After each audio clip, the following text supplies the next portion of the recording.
Wednesday, January 28th, 2026. You are listening to the Daly Dose Sports Podcast, and I am your host, Clint Daly, coming to you from the Mile High City here in Denver, Colorado, and we are back for another week of talking sports with a dose of common sense. Hey, happy Wednesday to you. Hope you had a good weekend. Hope that your week is going well and that you, your family, your friends, everyone in your world is staying strong and healthy right now. And yes, kids, Super Bowl 60 is set. That's right. The Super Bowl that no one really wanted is now locked in as the New England Patriots and the Seattle Seahawks will meet up in Santa Clara on February 8th to play a game between two teams, I might add, that did meet once before back in 2014 in Super Bowl 49. And in that game, those two teams made every single person outside of the greater Boston area just nauseous, as our old buddy Pete Carroll proved to be the dumbest man in the world. But now, we get a whole new list of characters in this game coming up. So first off, in that AFC Championship game, New England Patriots quarterback Drake May outdueled Jarrett Stidham and the Denver Broncos. And when I say outdueled, I mean that he went 10 of 21 for 86 yards in a game that kind of set offensive football back to an era of like little white guys wearing leather helmets.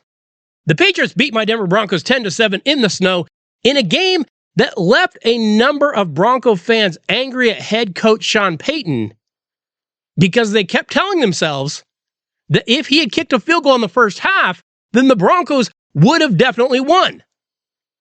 They apparently do not realize that they still would have had to score some more points because New England also scored 10. And I think Jarrett Stidham could have had another, 75 more drives, and he couldn't have generated any more points on Sunday. So ease up on Sean Payton. Remember this, Broncos country. You could still have Nathaniel Hackett. And I guarantee Nathaniel Hackett would have kicked it on Sunday. Because remember, he kicked it from like 70 yards away with the game on the line. So that wouldn't have been a problem. But be careful what you wish for. Meanwhile, hey, the Patriots have beaten some pretty good defenses, but please be aware of who they have beaten to get to the Super Bowl. Because the New England Patriots have beaten the Los Angeles Chargers with a complete backup offensive line. They beat the Houston Texans with Coleridge Bernard Stroud at quarterback. I'm no longer calling him CJ on this show until he can prove he deserves that nickname. He will now be called his given name, Coleridge Bernard. His mama named him Clay. I'm going to call him Clay. So they beat Coleridge Bernard, and then they beat Jarrett Stidham in the snow. I mean, just being objective, this might be the softest path to the Super Bowl ever. I don't mean recently. I mean ever. Like going back to when there were only like 4 teams getting into the playoffs. This has been a soft path for the New England Patriots.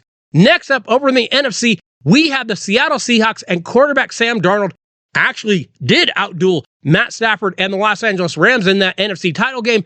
Darnold threw for 346 yards and 3 touchdowns, and Stafford threw for 374 yards and 3 touchdowns. And this NFC title game, honestly, it was like watching, say the French Open. After watching the AFC game, felt like it was watching like pickleball at the local retirement home by a few players that honestly desperately needed to change their pants, if you know what I mean. By the way, based on what New England has done so far, I am fully expecting some news to come out at any moment that Sam Darnold has poked his own eye out trying to trim that red mustache of his or something over the next few days. And then the Pats will get to face his backup, Drew Lock, because that is exactly the type of year it has been for the Patriots. Also, what if I had told you that Sam Darnold would make it to a Super Bowl before any other quarterback from that 2018 NFL draft? Remember that draft? Baker Mayfield, Josh Allen, Lamar Jackson, Sam Darnold got to the Super Bowl before any of them. So are we excited for the Super Bowl? I wouldn't say I'm excited, but I'm looking forward to it. My mother used to say to me once a week, Larry, why can't you get excited about something? You're never excited. Nothing excites you. I don't know if I'm excited. Or if we're being completely honest, are we just happy that the Kansas City Chiefs aren't in it? Now, we will see how football fans kind of cheer, but I feel like most everyone is going to be cheering for the Seahawks, except for Geno Smith and Pete Carroll, obviously. And then the only people truly cheering for the Patriots will be, obviously, those obnoxious Boston people. Oh, and also some of those Chiefs fans that are, right now as we speak, pulling out that old Patriot fan gear that they had tucked away for the past 3 or 4 years. I don't know who to cheer for. Is there any way both teams can lose? That I would be up for. Of course, here at The Dose, never fear. We will get you ready for this big game like no one else can. Trust me on that. I'll get to more on that in just a few minutes. But first, today on The Dose, I've got something completely different for you. I told you about this last week. I was telling you better tune in. I have a guest that has an absolutely amazing story. I really think you would benefit from hearing it. In fact, we have so much to get to today, we need to jump into that right now. Joining us this week on the Daily Dose, I have a young man that I can't wait to talk to because this guy has a story, and I think it's a story that needs to be told. You may have seen him a few weeks ago in the broadcast booth as the Colorado Avalanche faced the New York Islanders, but I'm telling you, this kid has an amazing story. You need to hear it. Please join me in welcoming Jackson Stroud to the Daily Dose. Jackson, welcome to the Dose. We are so happy to have you here with us. How are we doing, brother? We're doing great, and I'm really, really glad that you joined us. Jackson, you've got a unique story, and I know that it's not a story that you're always happy to tell, but I'm really glad that you joined us because it's a story that I think so many people need to hear. First and foremost, Jackson, where'd you grow up? Where are you from? Born and raised Arvada, Colorado. Okay. I know Arvada. You're in that little landlocked area up in Metro Denver area, up against those mountains a little bit. Oh, yeah. Jackson, were you an athlete growing up? Just played about every sport. Did you really? Football, baseball, hockey, just whatever my parents needed me away from the house. Sure. Just threw me in, told me to learn, had to play it, but hockey was the one that I fell in love with. Hockey was the sport. Jackson, you're a big guy. Oh, yeah. How tall are you? 6'5" if I stand up with good posture. 6'5" and playing hockey. Yeah. What position are you playing? Where are you playing as you're growing up? Are you kind of learning different positions, or are you kind of settling into one? What are you doing?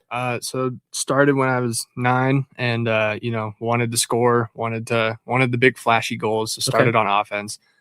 We actually had a defenseman get hurt when I was 9 years old, and coach was like, all right, you got to fill in, got to take one for the team, and realized that I was pretty good at it, and stuck me there for the rest of the year. And then I actually fell in love with the spot, left defenseman, and I was a righty, so it was perfect.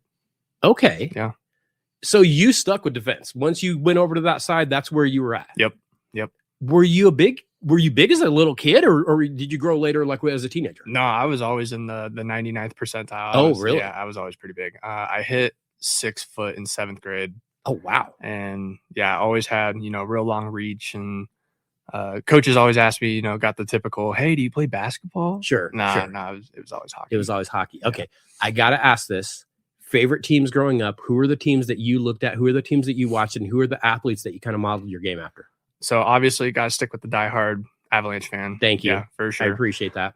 Growing up, I actually was the biggest fan of Nicholas Kronwall on the Red Wings. Which I know is pretty, it's a little there's a rivalry bit there. Antichrist. Yeah. It's a little frowned upon, but he's kind of the one, before a game, if you wanted some motivation, you always watched his big hit, his highlight reels, and he wasn't much of a scorer, more just a scrapper. But I based my skating style off of him, and his crossover techniques and skating backwards actually helped me a lot learn how to skate backwards. And there's him. There's not a lot of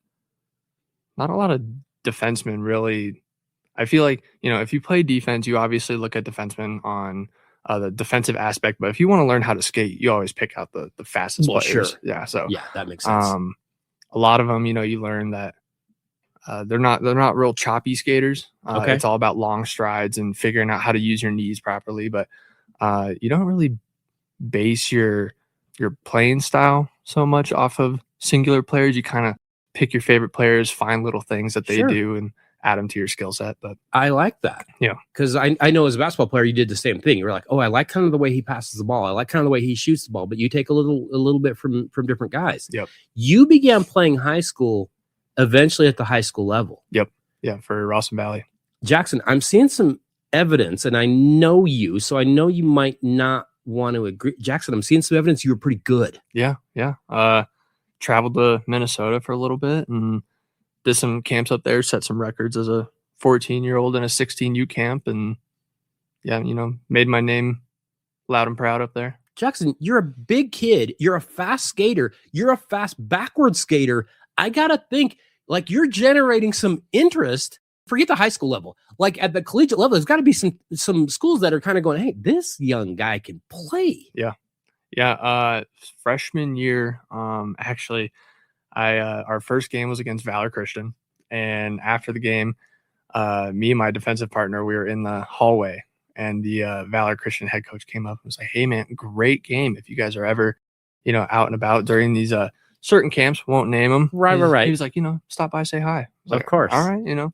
It was definitely a hit. He kind of wanted us on the team. I can't lie. But, Yeah. I talked to some Notre Dame scouts. I talked to a DU head coach at the time, and yeah, you meet some big names, but yeah, the biggest one was Notre Dame. Had a pretty good ask there. He wanted me to come tour the school. And you're not talking about small time. You're not talking about, well, here's a D3 school from Connecticut. You're talking about like a really, really good hockey program, a really, really good school, really good academics. Jackson, you're pretty dang good at a really young age. And what year are you in when you suffer a pretty serious injury? What happens? Walk me through that. So sophomore year of high school, I was 14, turning 15. Okay. January 7th, remember the date, 2019, I got hit into the boards, and I remember feeling a very sharp pain in my back. Legs went numb. I was on the ground and managed to push myself back to the bench. Get to the bench. You went back to the bench. You didn't stay down. No. Dude, hockey players are psychos. Okay, continue. So where the boards kind of lip, yeah, where the glass meets, that's right at my hips. And so when I hit that, what it felt like is that, your hips stay in place, but your spine just shifts over. And so then sharp pain goes down, kind of feel off center. I was losing feeling in my feet and like a little bit of my lower legs, and was able to push myself back to the bench and looked at my coach and was just like, hey man, something's not right. Yeah. And, the typical coach question, he's like, well, how you feeling? You want to wait it out? You think you can play? Sure. I just looked at it and said, I can't play. And eventually, you kind of go home and you got that mindset of like, okay, just, another injury. Yeah. Right. I'm going to see how it feels next day. The pain started radiating towards my hip, the lower right side of my hip. Okay. And eventually, just weeks went by, and chiropractors and acupuncture and needles and like whatnot, just trying anything to make this pain go away, but it was just getting worse. Eventually went to the hospital because, obviously there's some worries there. Yeah. And they said that I had what looks like stress fractures in my 3 of my vertebrae. It was the T12, T11, T10. And, you're kind of sitting there and the doctor's explaining it to you. And he's like, from what it sounded like, from what they were talking about, it's just from me growing so fast. Okay. But this was 2 months after the hit. And I thought maybe, like it could have been from the hit or whatnot. And I fully believe that it was from the hit. Sure. But, they tell you take 4 to 6 weeks off, and obviously I didn't. But so are you like still going to school? Are you involved still with the team, or are you totally out? I'm totally out. It's kind of hard for me to be by the rink. Sure. Yeah. Once it's a game that it's your first love. Yeah. With sports, sports can be romantic to some people. Sure. And, it's what you want to do and get up and do every day. And yeah, for me, for the longest time, like just driving past my home rink, like, you get choked up. Yeah.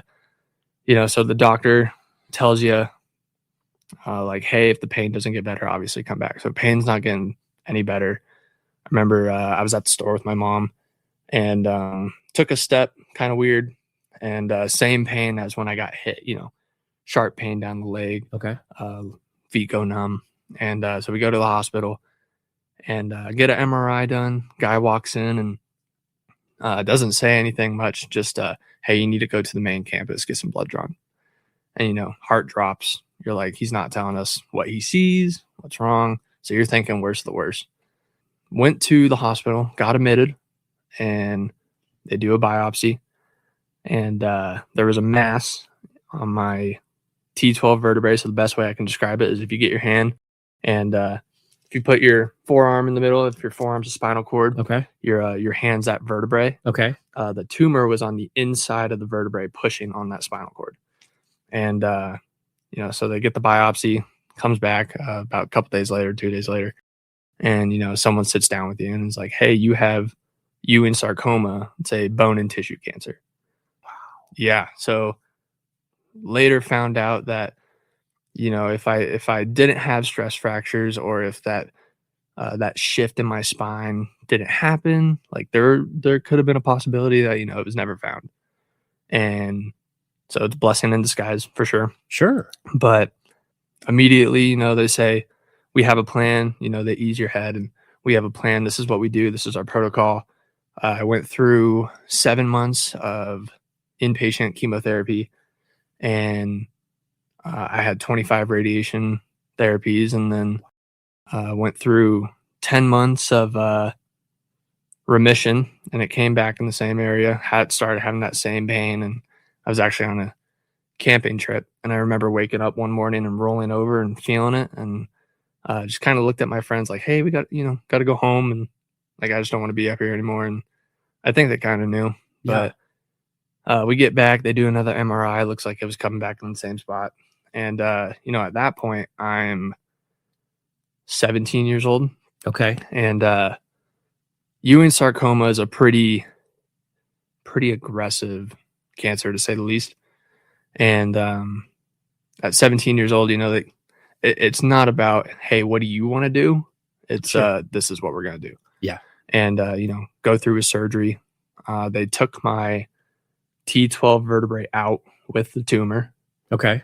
They put a cage with bone graft from my hips and 4 rods, 18 screws. And yeah, that was the replacement.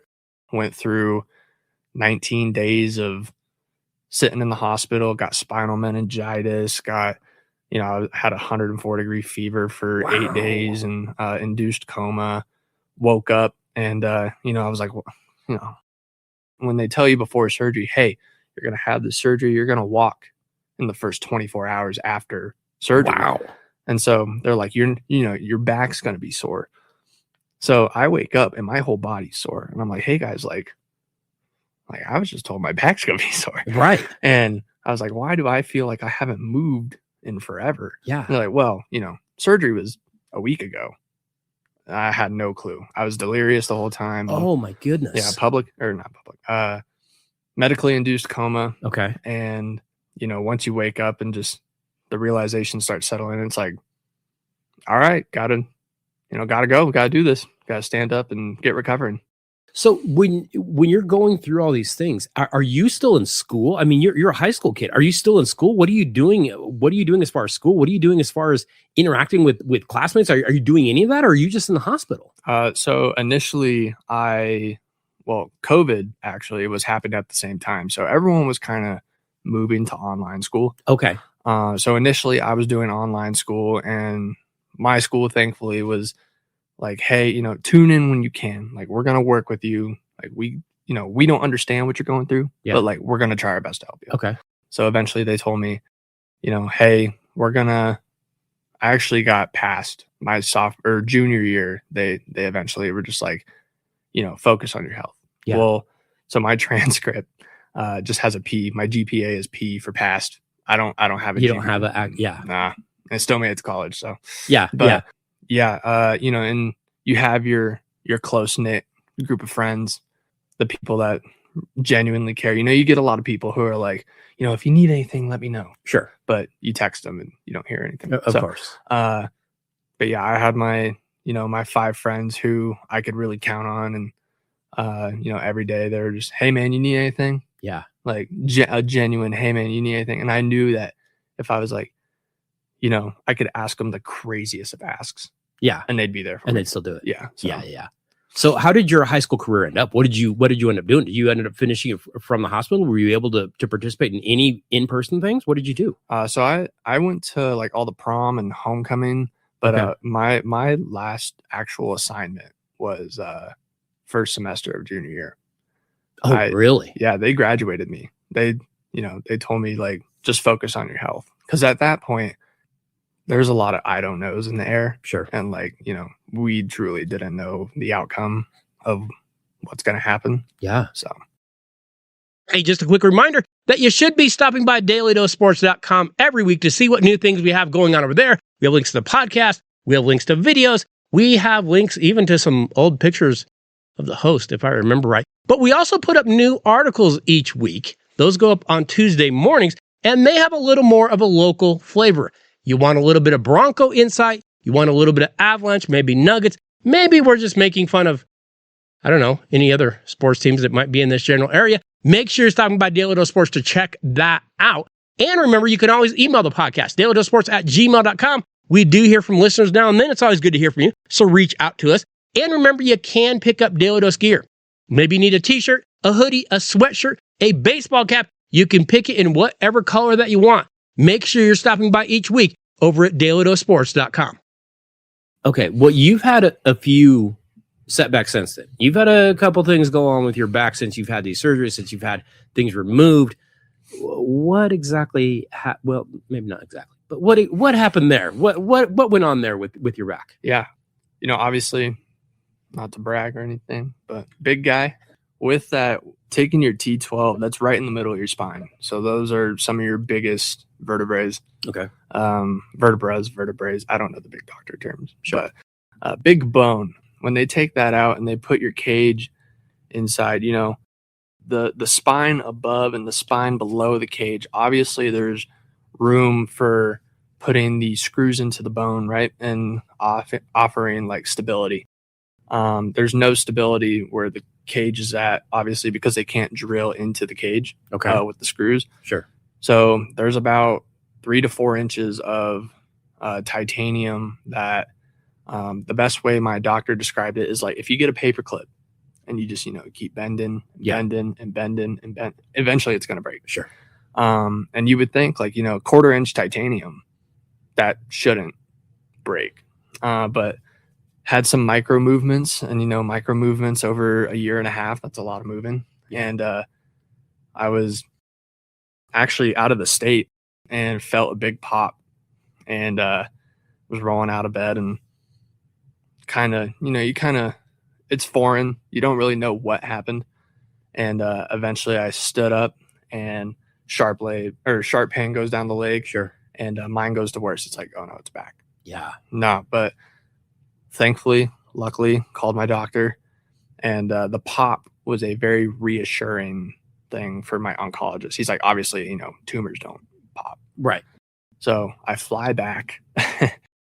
I get off the plane, go straight to the hospital, and, they do an x-ray, had a rod broke. And okay. Kind of looks like a collarbone when that mountain break happens and it's overlapping each other. Yeah.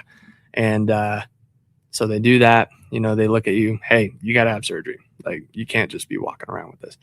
And so next couple weeks go by. I'm doing CTs.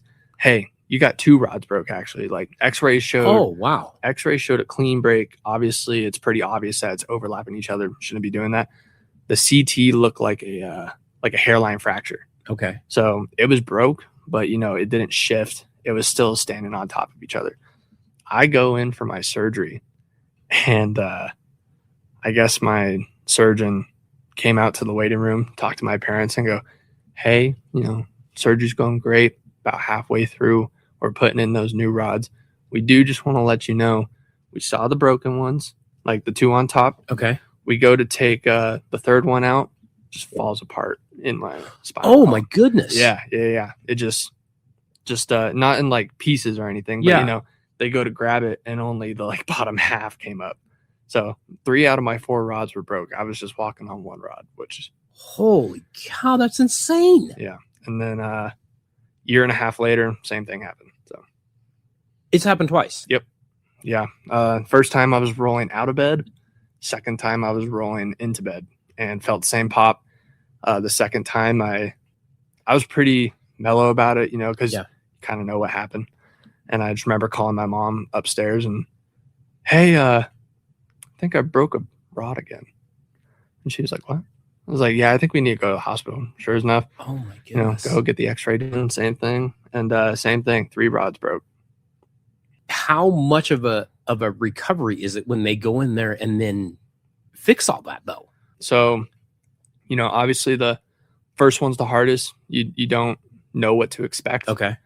I was in the hospital for 19 days. Obviously should have been shorter. They actually told me 7 to 12 days, but should have been way shorter. But, with the spinal meningitis and the infection and whatnot and relearning how to walk obviously took longer. The second time I got rods put in, I was out of the hospital in 3 days. Oh, wow. Yeah. The hardest part really was getting used to the, when they cut through the same spot, there's a lot of like scar tissue. Sure, And sure. yeah, that's kind of weird to get used to. I'm sure that it is. So now, do you have to go in? Do you have to be retested? Do you have to be rechecked? What is the situation now as far as everything back there? Are you having to go in and be retested consistently? So for the tumor, the first 5 years, the first year it's every 3 months. Second year it's every 4 months.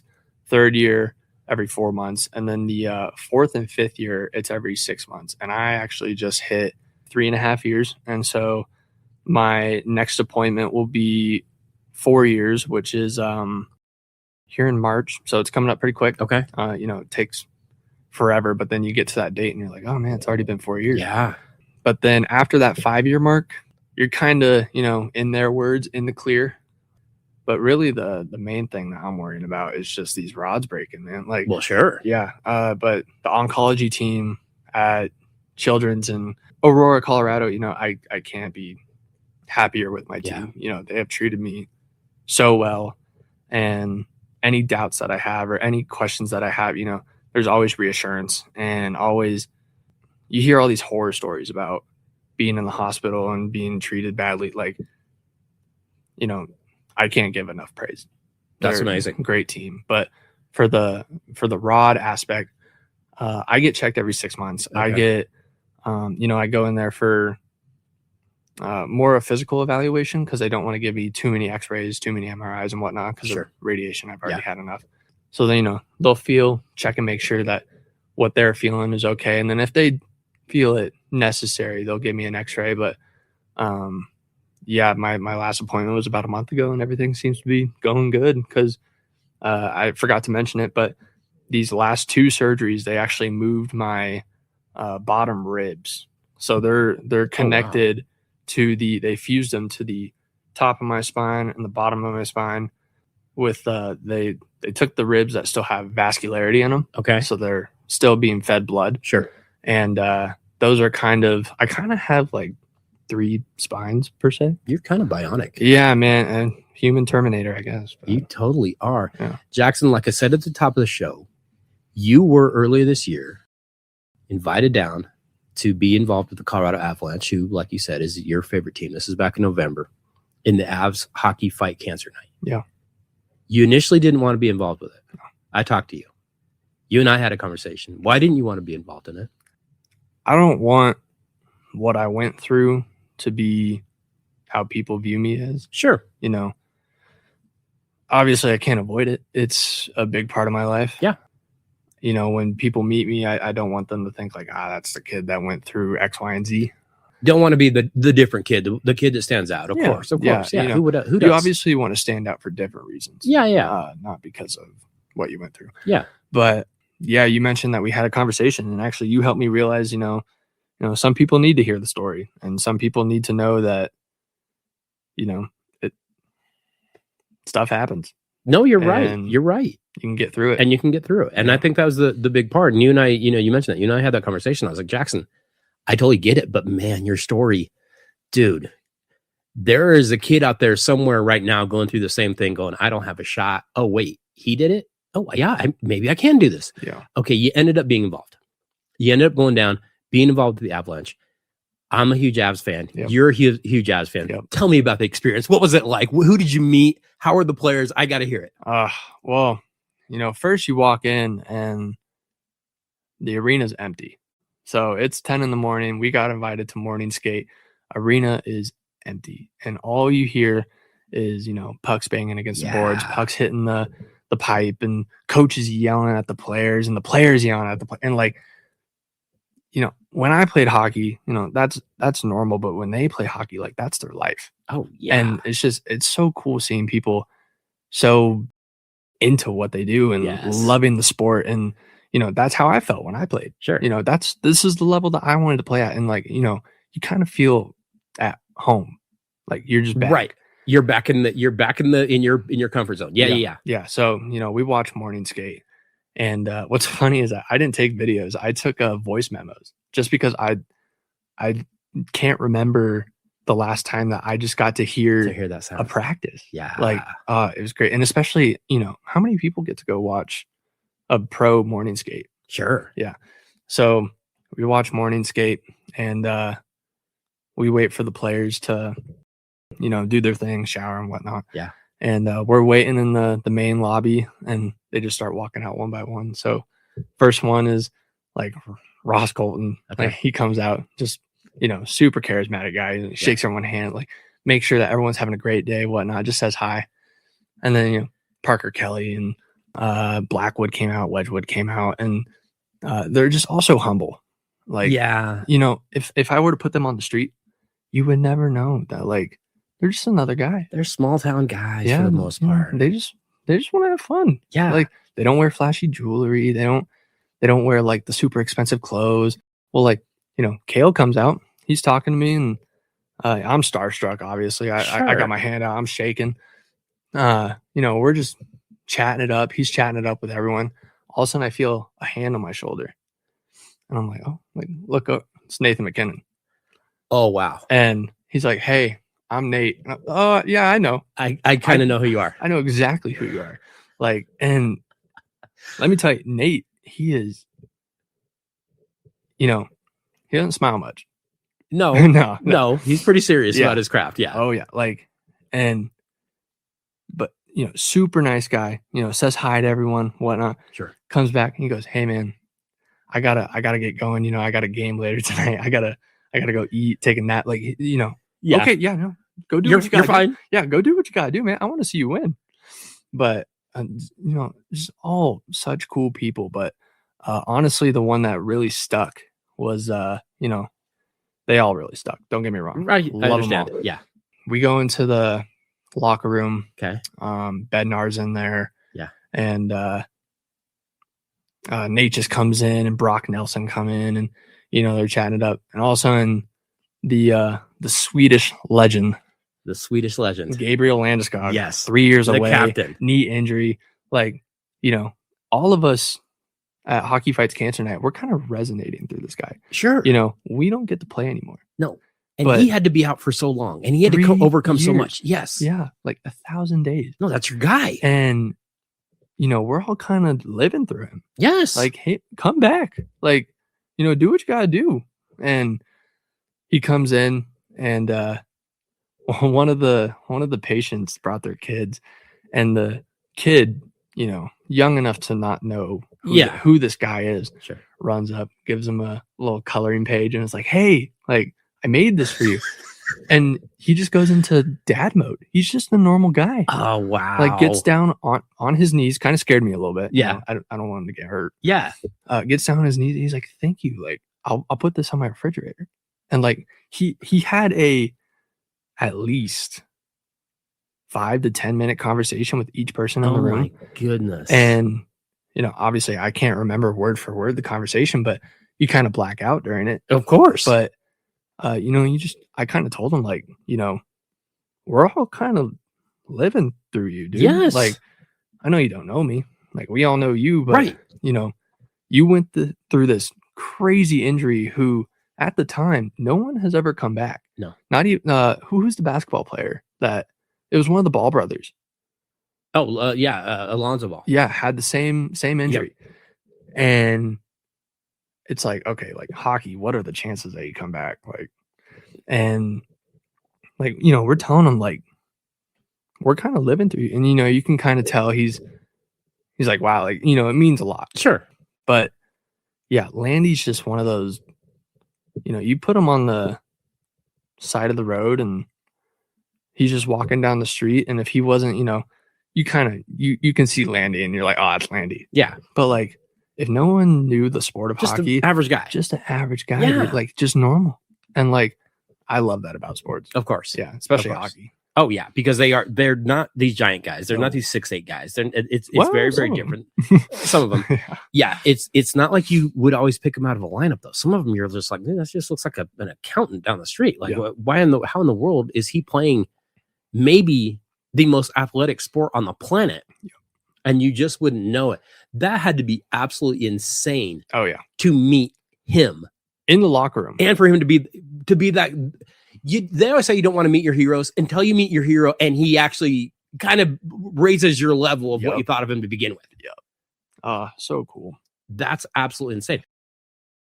So you go to the game. They played the Islanders. Yep. And you get honored before the game. Yep. You get to go up in the booth. You were actually on the broadcast live doing some speaking on the mic. Jackson, what in the world? Was it overwhelming? Yeah. I mean, my commentator career is not long at all. Like, you know, hey, I saw it. It was pretty good. You did a pretty good job. I'm gonna be honest with you. I was shaking the whole time. Well, sure, yeah. That's all right. Great view, great office. Of course. Yeah, you know, you see everything. Yeah. And you know, you get up there and they tell you kind of like the same setup we got now, you know, press the button when you're ready to talk. Okay. And it'll tell you on the little screen who's talking, and you got a guy in your ear like, hey, broadcasting 5, 4, 3, you know. Sure. It's pretty overwhelming. I can't you know, props to these guys. Like, the job they do. And it's funny because you hear the fans, they're like, oh, he got so-and-so's name wrong. Do you realize the overwhelming amount of knowledge and information that they have to have constantly? Oh, dude, like, the papers laying on the table with all the names, all the stats, and then you got guys walking up behind them. Hey, say this, like, you know, this stat just happened. Make sure you mention it. Like, they got a lot.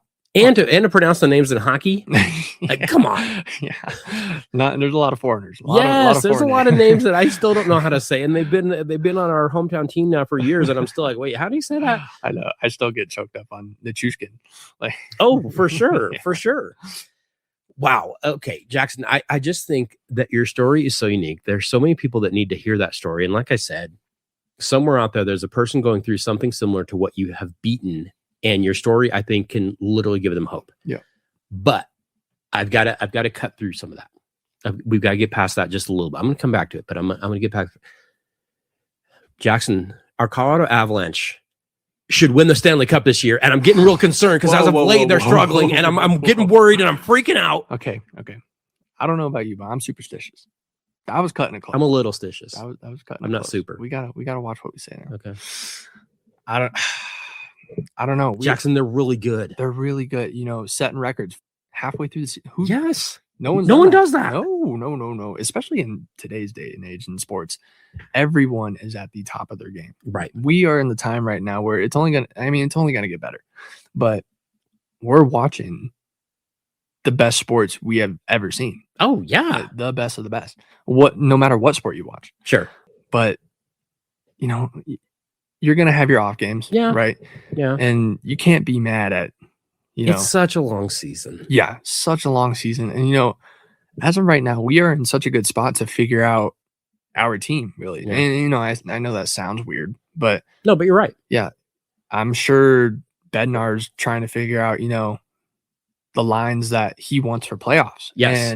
And who works with who. And, you know, if a player goes out here, maybe he's switching like, hey, if, you know, I'm not trying to put any bad juju in the air, but like if so-and-so gets hurt and if I move so-and-so into this position, how is he going to work with this line? And, you know, if it doesn't work, it doesn't work. And that's probably, you know, when we have our off nights, he might just be figured stuff out. No, you're right. Yeah. Who are you looking at in the NHL Who is the team that you're like, that's the concern, that's the worry, that's the team we've got to somehow find a way to beat? I think I know who you're going to say, but I want to know what you're going to say. Yeah, I mean, the kryptonite for the past 3 years have been Dallas. Yes. Yeah, I don't know. Dallas is good. Really good. Yeah. There's a lot of like underdogs this year. Like, no, you're right. Like Red Wings are all of a sudden pretty good. All of a sudden pretty good. Yeah, I don't know. Yeah, really just Dallas, to be honest. Dallas is scary. Yeah.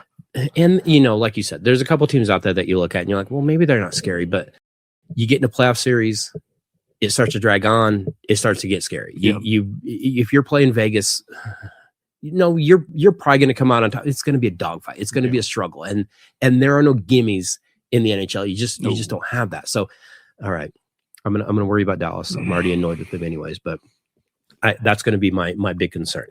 All right. You know, Jackson, I got to be honest with you. I really think you need to be a spokesperson and you need to be out telling your story somewhere. And I think that if anyone out there is listening to this and you hear Jackson's story and you want to book him, you reach out to the Daly Dose because I will help you book him. But I'm going to be, you know, very, very transparent. When Jackson and I started hanging out, Jackson is a very close friend of my son. And you and I spoke and you said, why me? Why did I have to go through this? Yeah. And I told you then, and I believe that as much now as I told you then, I believe it is so you can help other people go through what you've gone through. And I still absolutely believe that. But I think you are the perfect person to tell your story. And I think that there are a lot of people that will benefit from hearing your story. I want to thank you for sharing this story because I know, like I said, you're not the person that wants to get on here. You don't want to talk about yourself. You don't want to come on and be, hey, here's my story, and this is what makes me a little bit different. I get that, and I appreciate that, and I thank you for coming on the Dose. But I think there are so many people that benefit from hearing what you went through and seeing it didn't take you. It didn't overcome you. Yes, it's a struggle, but you are beating it, and you're still moving on, and you're still moving onward and upward, and that is what is so encouraging about it. That's why I wanted to have you on the Dose. I think people need to hear that story. And like I said, I think your story needs to be told. I think we need to get this out because there are too many people going through similar circumstances that need to hear, hey, you can do this. You can get through this. You can beat this. Yeah, I appreciate it. You know, I think the biggest thing that I've learned is the one thing I always told myself every day. You know, I was getting sick every day. I was in pain every day. I would have to, you know, watch other people succeed, which I'm happy for them. Sure. But, you know, you start to feel behind. Yeah. And like, what do I do? Yeah. The one thing I always told myself was it can always be worse. No, you're right. You know, I'm above ground. Yep. The sun comes up every day. Yeah. And even with, you know, circumstances at home or at work or, you know, just daily life, it can always be worse. No, and having that gratitude for where you're at is always going to change your outlook on what all is going on in life. Everything. If you can wake up that day and say, "Hey, I've got this, I've got that," it's going to change your outlook on life, and that's a great point. All right, Jackson. Going into this interview, you had said, "Do you want me to look over the questions?" And I said, "No, I don't want you to look over the questions. I want this just to be off the cuff. I just want you to speak from the heart and not have to rehearse anything. I just want you to come on it and speak." Jackson, it is January. It is mid-January. We're just, I mean, the NFL conference title games have just taken place. The Super Bowl is set, but I'm going to put you on the spot. I'm going to give you a question that I didn't know I was going to give you. Jackson, who's going to the Stanley Cup final? Ooh. Yep. Ooh. Yeah. No, that's not where you thought I was going to go, but that's where I'm going. You're going to have to pick. And I know, like I said, that's 4 or 5 months out. Who is going to the Stanley Cup final? I need your pick. And I'm going to give you this caveat because you're thinking to yourself, what if I jinx my hometown team? Yeah. If that's the case, please don't waste your pick on a hockey game. Jackson, make your pick on the lotto, because if you can control things with your voice, put things out into the universe that you're going to win the lottery someday, because that would be way more valuable. Who is going to the Stanley Cup final? I don't like this, man. I don't like this. I love it. All right, Avs are going. Thank you. Yeah, Avs are going. Okay. Who's coming out of the East? We're going to get by Dallas. Yeah. We're going to somehow get by Dallas. Maybe we'll avoid Dallas. I don't know, but we're going to get by Dallas. Who's coming out of the East? I know you've got a team. I know you have. It's not the defending champs. The defending champs are struggling. Maybe they pull things together and they're going to rally. But I don't like how they're looking right now. But who's coming out of the East? You got to give me one team. Carolina's not playing bad. That's who I thought you were going to say. They're not playing bad. I would say that it's too early. Yeah, it is. That's why I'm putting you on the spot. Because the thing is everyone's playing good. Right. No, there are some teams out there doing really, really good stuff. And we're getting ready to go into this weird Olympic break that we don't usually have. And that's going to kind of change some things this year. Oh, actually, another team that I could bring up that I'm kind of worried about is Edmonton. They're hungry. No, you're right. They're hungry. Yeah. I think, and talented. Yeah, I think McDavid is. Yeah. And he's got some help. It's not just him. Yeah, finally. Yeah. Yeah, I don't know. I think Carolina. Okay. Colorado, Carolina. Yeah. In the final. Yeah. You heard it here first. Don't say you didn't know. Jackson, I want to genuinely say thank you for coming in and stopping by the Dose. Of course. Telling your story. I think your story is absolutely incredible. And like I said, I think people need to hear it. That's a story that shows being that hockey player, having that hockey tough. Jackson, you've been through it. That's why you're the kid that you are. I genuinely appreciate you coming on and thank you for stopping by the Dose. You know you are welcome to come back and talk hockey anytime. You know you're always welcome here at the Dose, but thank you. I genuinely appreciate you coming in. Thank you, sir. I always appreciate it. Hey, next week on the Dose, like I said, we will be getting you ready for Super Bowl 60 as only we can. We will break down the game.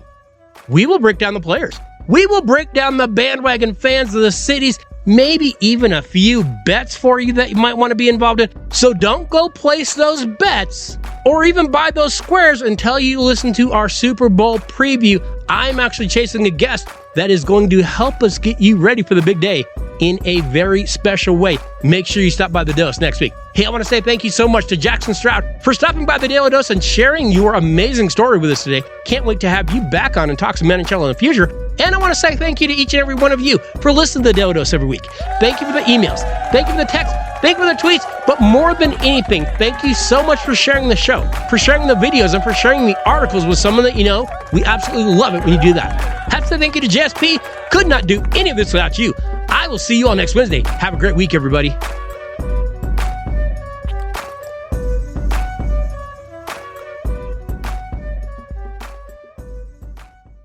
I wouldn't say I'm excited, but I'm looking forward to it. My mother used to say to me once a week, Larry, why can't you get excited about something? You're never excited. Nothing excites you.